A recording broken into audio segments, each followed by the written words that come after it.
So we've all seen those adorable puppies playing in the storefronts of mall windows.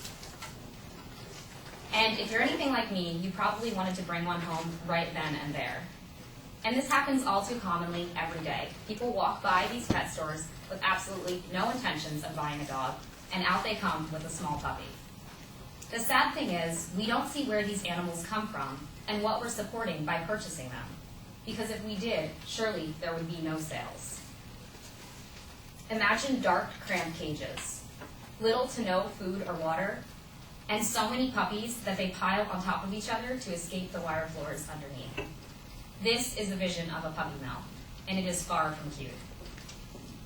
Today I will tell you why you should not purchase your pets through pet stores, and instead why you should adopt or rescue an animal so as not to inadvertently support puppy mills.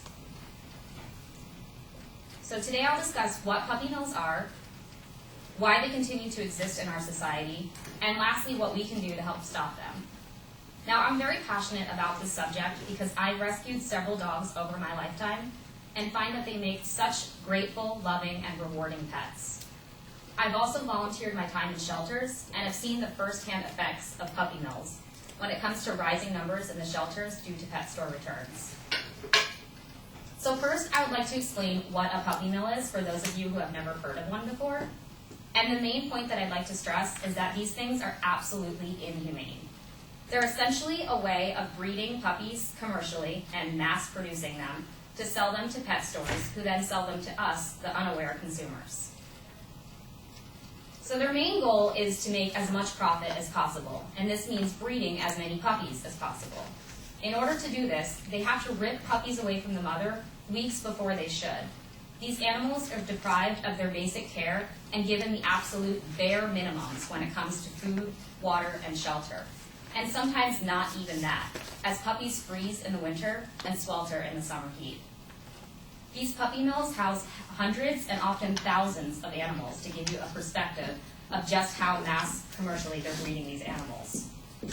And they're most often located in rural outskirts so as not to be seen or heard by the public, because if people did see these things, they would be absolutely horrified. A rescue group Awareness Day estimates that 4 million dogs are bred in puppy mills every single year.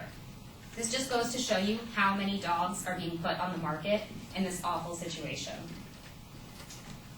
Simon Foundation, another rescue group, estimates that 99% of the puppies that are bred on these mills end up directly in pet stores. So now that you understand how dire the situation is for animals at these puppy mills, I'd like to tell you how something so horrific continues to exist today. Puppy mills only exist today because of legal loopholes. In fact, it's absolutely not illegal to house hundreds of dogs as long as you're providing them with the bare minimums. They also exist because people are unaware of what they're supporting by purchasing these animals. With so many mills out there, thousands that are known of and thousands that we're unaware of, it's practically impossible to regulate all of them, not to mention the lack of enforcement that we have for such a thing.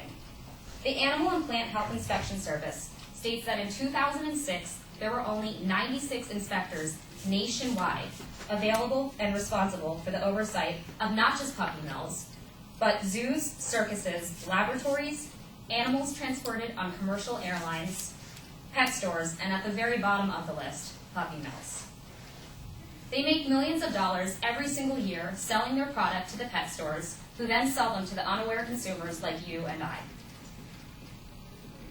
Every time one is sold, the pet stores go back to the puppy mill asking them to breed more, essentially telling them that the public supports what they're doing and to continue doing it. If anyone knew what they were supporting by purchasing these animals, I'm sure that no one would be buying them. So now that you see how puppy mills have continued to exist in our society today, I'd like to tell you what we can do to help put an end to them. According to the Humane Society of the United States, 38% of the current population purchases their pets through pet stores. Certainly, this 38% is unaware of what a puppy mill is.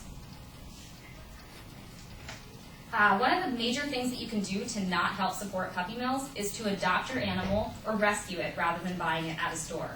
Not to mention, you'll get so many benefits that you just wouldn't have if you had purchased your pet in a store. Adopted and rescued animals often come vet-checked, vaccinated, microchipped, spayed or neutered, among others. You know that you're going to be getting a healthy dog versus a dog in a puppy mill, which was deprived of all of its basic care, malnourished, and ripped away from its mother before it should have been. Shelter staff also has your best interest in mind, as they're not trying to sell you an animal that's not going to work for you. They want the dog to go to its forever home where it will live out the entirety of its life.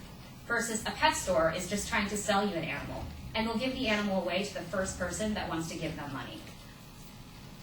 If you're looking for a purebred animal, the Humane Society of the United States actually estimates that 1 in 4 dogs in shelters are purebred. So disregard the notion that if you want a purebred dog, you have to go to a store to get one, because it is not the case. Online adoptions are also available if you can't go down to the shelter, or if you just can't stand looking at all the sad dog faces. You can also join Pets Aren't Products group to help raise awareness for puppy mills. And most importantly, even if you're not purchasing a pet, you can just inform others. If you happen to be walking by that mall pet store and someone says, oh, those dogs are so cute, let's go inside, I want to buy one, just let them know where these animals are coming from. Because public education is key, especially because puppy mills are not illegal. So all of these things combined, I hope show you the importance of not purchasing your pet through a pet store and instead adopting or rescuing one. Plain and simple, continued pet store purchases equals continued support for puppy mills, and they will continue to pop up and breed more dogs if money is available to be made. But simple and short, if we stop buying these animals from the pet stores, the puppy mills will have no reason to continue breeding them, essentially rendering their business useless.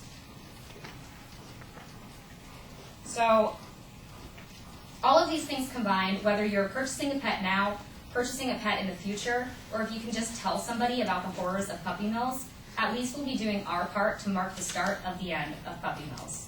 Thank you very much.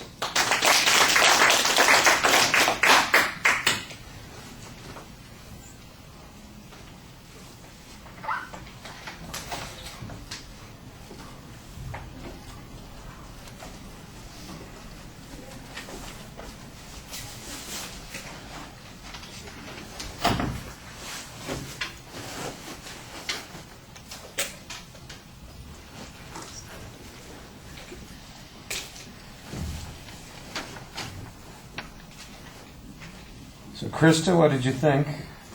I thought it was really good. You had a good argument, a good preview. You had good statistics, good examples. Now I know not to actually buy a puppy in a store. Yeah, it's really good. I like it.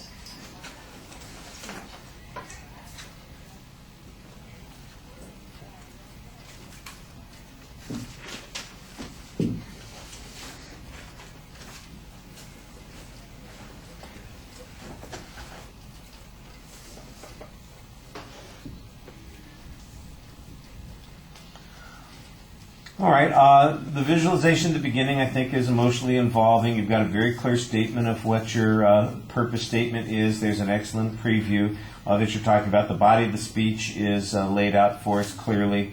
At the conclusion, I thought that, again, the summary was okay. I think you could probably have a little bit more emotional resonance there at the end to kind of give us a kick in the teeth. I don't, something that would just be dramatic and forceful to finish off some of the things that you've talked about. I think that would be a little bit more memorable.